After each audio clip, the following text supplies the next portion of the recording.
ಸಾಹಸ ಮೆರೆಯುತ್ತಿದೆ. ಉಳಿಯುತ್ತಿದ್ದ 3 ಕಾಸನ್ನ ಕಿತ್ತು ತಿಂತವ್ರೆ ಈ ರ್ಯಾಪಿಡೋ ಎಂದು ಆಟೋ ಚಾಲಕರು ಆಕ್ರೋಶ ವ್ಯಕ್ತಪಡಿಸುತ್ತಿದ್ದಾರೆ. ಸರ್ಕಾರ ಇದ್ದ ಬದ್ದಿದ್ದ ಗ್ಯಾರಂಟಿ ಬಿಟ್ಟವ್ರೆ, ಆದ್ರೆ ಆಟೋ ಚಾಲಕರ ಬದುಕಿಗಿದ್ದ ಗ್ಯಾರಂಟಿಯನ್ನ ಕಿತ್ಕೊಂಡಿದ್ದಾರೆ ಎಂದು ಆಟೋ ಚಾಲಕರು ತಮ್ಮ ಅಳಲನ್ನ ಫ್ರೀಡಂ ಟಿವಿ ಜೊತೆ ತೋಡಿಕೊಂಡಿದ್ದಾರೆ. ಸಿದ್ದರಾಮಯ್ಯನ ಕೇಳ್ಕೊಳ್ಳೋದಿಷ್ಟೇ, ಆಟೋಗಳವ್ರಿಗೆ ಯಾರಿಗೂ ಬಿಸ್ನೆಸ್ಗಳಿಲ್ಲ. ದಯವಿಟ್ಟು ಓಲಾ, ಊಬರ್, ರ್ಯಾಪಿಡ್ ಎಲ್ಲ ನಿಲ್ಲಿಸ್ಬೇಕು. ನಿಮ್ಮಿಂದ ನಮ್ಗೆಲ್ಲ ಬಹಳ ಪ್ರಾಬ್ಲಮ್ಗಳಾಗೋಗಿದೆ. ದಿವಸ 1000 ರೂಪಾಯಿ ಮಾಡೋಕ್ಕಾಯ್ತಾ ಇಲ್ಲ. ನೀವೇನಂತ ಸರ್ಕಾರ ನಡೆಸ್ತಾ ಇದ್ದೀರಾ? 1 ರೂಪಾಯಿಗೂ ಲಾಯಕ್ಕಿಲ್ಲ. ಎಲ್ಲ ಫ್ರೀ ಫ್ರೀ ಫ್ರೀ ಅಂದ್ಬಿಟ್ಟು ಅಪ್ಪನಿಗೂ ಫ್ರೀ, ಅಮ್ಮನಿಗೂ ಫ್ರೀ, ತಂಗಿಗೂ ಫ್ರೀ ಅಂದ್ಬಿಟ್ಟು ಎಲ್ಲ ಉಗ್ದಿ ಕಳಿಸ್ತಾ ಇದ್ದೀರಾ. ವೈಟ್ ಬೋರ್ಡ್ ಬೈಕ್ ಮತ್ತು ಟ್ಯಾಕ್ಸಿ ಸೇವೆಯನ್ನ ಸರ್ಕಾರ ನಿಷೇಧಿಸಬೇಕು ಎಂದು ಎಷ್ಟೇ ಒತ್ತಾಯ ಮಾಡಿದ್ರು ಸರ್ಕಾರ ಮಾತ್ರ ನಮ್ಮ ಆಗ್ರಹಕ್ಕೆ ಸೊಪ್ಪೆ ಹಾಕ್ತಿಲ್ಲ. ನಮ್ಮ ಹೋರಾಟ, ನಮ್ಮ ಕೂಗು ಕೇಳಿಸಿಕೊಳ್ಳದ ಸರ್ಕಾರ ಕಾನೂನು ಬಾಹಿರವಾಗಿ ರಾಜ್ಯದಲ್ಲಿ ಜಾರಿಯಲ್ಲಿರೋ ರ್ಯಾಪಿಡೋ ಪರ ನಿಂತಿದೆ ಎಂದು ಸರ್ಕಾರದ ವಿರುದ್ಧವೇ ಆಟೋ ಚಾಲಕರು ತಿರುಗಿ ಬಿದ್ದಿದ್ದಾರೆ. ಈ ರ್ಯಾಪಿಡೋ ಸ್ಕೂಟರ್ಗಳಿಂದ, 2 ವೀಲರಿಂದ ಎಲ್ಲಿ ಟ್ಯಾಕ್ಸ್ ತಗೊಳ್ತಾ ಇದ್ದಾರೆ? ಇದು ಬ್ಲ್ಯಾಕ್ ಆ್ಯಂಡ್ ವೈಟ್ ಬೋರ್ಡ್, ಅದು ಪಬ್ಲಿಕ್ ವೆಹಿಕಲ್ ಅಂತಾರೆ.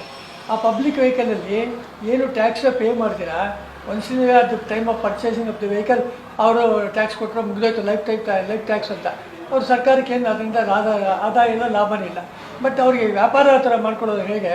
2 ವೀಲರ್ಗೆ ಪರ್ಮಿಷನ್ ಕೊಟ್ಟಿದ್ದಾರೆ. ಇದು ಎಷ್ಟು ಮಟ್ಟಿಗೆ ಸರಿ? ಇದು ಅನ್ಯಾಯ.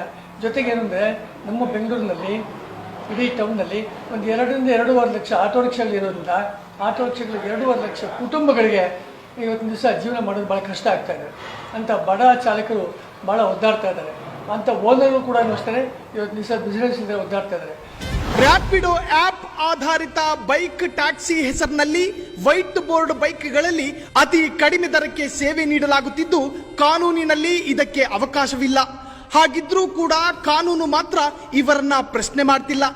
ಆಟೋ ಚಾಲಕರು ಸರ್ಕಾರಕ್ಕೆ ಟ್ಯಾಕ್ಸ್ ಪಾವತಿ ಮಾಡಿ ಯೆಲ್ಲೋ ಬೋರ್ಡ್ ಆಟೋಗಳಲ್ಲಿ ಸೇವೆ ನೀಡುತ್ತಿದೆ. ತೆರಿಗೆ ಪಾವತಿಸುವ ನಾವು ಎಲ್ಲಿಗೆ ಹೋಗಬೇಕು ಎಂದು ಪ್ರಶ್ನೆ ಮಾಡ್ತಿದ್ದಾರೆ.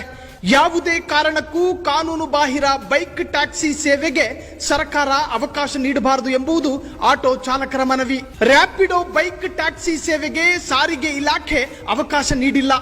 ರ್ಯಾಪಿಡೋ ಕಂಪನಿ ವೈಟ್ ಬೋರ್ಡ್ ಬೈಕ್ಗಳಲ್ಲಿ ಟ್ಯಾಕ್ಸಿ ಸೇವೆ ನೀಡಲು ಲೈಸೆನ್ಸ್ ಈ ಹಿಂದೆ ಸಾರಿಗೆ ಇಲಾಖೆ ಜೊತೆ ರ್ಯಾಪಿಡೋ ಮನವಿ ಮಾಡಿತ್ತು. ಆದರೆ ಮೋಟಾರು ವಾಹನ ಕಾಯ್ದೆಯಲ್ಲಿ ವೈಟ್ ಬೋರ್ಡ್ ವಾಹನಗಳನ್ನ ವಾಣಿಜ್ಯ ಉದ್ದೇಶಕ್ಕೆ ಬಳಸಲು ಅವಕಾಶವಿರೋದಿಲ್ಲ. ಹಾಗಾಗಿ ಆ ಮನವಿಯನ್ನ ಇಲಾಖೆ ತಿರಸ್ಕರಿಸಿತ್ತು. ಇತ್ತೀಚೆಗೆ ಸಾವಿರಾರು ಆಟೋ ಚಾಲಕರು ಸರ್ಕಾರವನ್ನ ತೀವ್ರ ತರಾಟೆಗೆ ತೆಗೆದುಕೊಂಡು ಆಟೋ ಬಂದ್ ಬಿಸಿ ಮುಟ್ಟಿಸಿದ್ದರು.